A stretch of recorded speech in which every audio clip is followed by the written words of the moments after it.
আমরা পেয়েছি এখানে দাদাকে জিজ্ঞাসা করবো দাদা কীভাবে ঘটনা ঘটেছে যদি একটু বলেন যে কীভাবে আমরা তো বুঝতে পারিনি। হ্যাঁ আমরা তো যেমন ওই সব প্রাতরা সেরে মুখ টুক ধুয়ে এবার করছি, যে যা চাটা খাচ্ছি। তারপরে এখানে যে ট্যাপ আছে, ট্যাপের কাছে একজন ভদ্রমহিলা এসেছিল, সে হঠাৎ করে দেখতে পায়, তারপরে দেখা যাচ্ছে অলরেডি তখন হাফ জ্বলে গেছে, দাও দাও করে তখন জ্বলছে। তারপরে পাড়ার সবাইকে জানানো হয়, তারপরে সবাই মিলে ওই সামনে দিঘি আছে, বালতি টালতি নিয়ে অনেকটা আয়ত্তে নিয়ে আসে আগুনটা। এই কি মনে হয় কেউ আগুন লাগিয়ে দিয়েছে এরকম কিছু? সেটা কিছু মনে হচ্ছে না, এখন হয়তো কোনো দুর্ঘটনা হয়েছে, কেউ হয়তো এটা কিছু বলা যাবে না। মানে কেউ দেখে না, কারো চোখে পড়ে না, কিন্তু এটা উড়িয়েও দেওয়া যাচ্ছে না যে কেউ লাগিয়ে দিয়েছে, এটাও কিন্তু উড়িয়েও দেওয়া যাচ্ছে না। ইচ্ছা করে কেউ করবে না, এটা একদম সত্যি কথা। তো কোনো কারণে হয়তো অনিচ্ছাকৃতভাবে কারো কিছু হয়ে গেছে। এটা কোন জায়গা? এটা হচ্ছে কালীপুর দিঘির পাড়, 12 নম্বর ওয়ার্ড, আদিবাসী পাড়া। আর এই যে ধান যাদের গাদা তাদের নাম কি? ও হচ্ছে সুরেন্দ্র বেসরা। সুরেন্দ্র বেসরা। এখন কতটা নষ্ট হয়েছে বলে মনে হচ্ছে? এখন মনে হচ্ছে ওই হবে 25% তো হবে। 25% নষ্ট হয়ে গেছে, তাই তো? একটা বিষয় যে মানে অনেক কষ্ট করে চাষিরা চাষ করে, সবার সকালে কাজে গেছে, এবং সত্যি কথা বলতে তো খেটে খাওয়া মানুষ, তারা অনেক কষ্ট করে হয়তো চাষ করেছে, সেটা একটা ক্ষতি হয়ে গেল, অনেকটাই ক্ষতি হয়ে গেল নাকি? অনেকটাই ক্ষতি হয়েছে। আপনার নাম? আমার চন্দন কিসকু। ধন্যবাদ। শুনতেই পেলেন যে অনেক কষ্ট করে এই ধান ফলিয়েছে। এক হচ্ছে পরের বাড়িতে কাজ করে, মাঠে কাজ করে, সেই মাঠে কাজ, তারপরও এইটুকুন ধান তারা চাষাবাদ করেছে, সেটাও কিন্তু এই যে নষ্ট হয়ে গেল।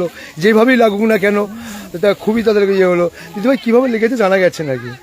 কীভাবে লেগেছে বুঝে যান? কি করে আমরা জানি না সেটা। আমরা এসে তো দেখি যে উপরটা উপরে এমন ধরে গেছে যে ইয়ে হয়ে গেছে, মানে খুব ভয়ঙ্কর ভাবে ধরে গেছে। বিরাট একদম। এই কাছে দিঘি না থাকলে আমাদের কিছুই নিমাতে পারতো না। ফায়ার ব্রিগেডকে ফোন করা হয়েছিল, ফায়ার ব্রিগেড আসছিল, ফোন করা হয়েছিল, তার আগে নিমিয়ে দিয়েছি। মানে এই জলটা কিন্তু খুব কাজে লেগেছে, দিঘিটা কাজে লেগেছে। না হলে হয়তো অনেকটা ভয়ঙ্কর হয়ে যেত। ভয়ঙ্কর মানে সব পুরোটা নিয়ে যেত। পাশে ঘিন দিয়ে লেখা। এখানে ধরা মানেই তো এগুলো সব ঘুরে যেত, পুরো পাড়াটা ঘুরে যেত। মানে একবার বলা যেতে পারে এই দিঘিটা খুব কাজে লেগেছে। একদম একদম। যদি জলটা কাছে না থাকতো হয়তো আয়ত্ত করা যেত না একদম। খড়ের গাদাটা পুরো লাইন, এবং সব ছাট করে বেরিয়ে চলে যেত, তো অনেকটাই ধরে যেত। তারপর যে ঘিঞ্জি এলাকা বসত বাড়িও রয়েছে,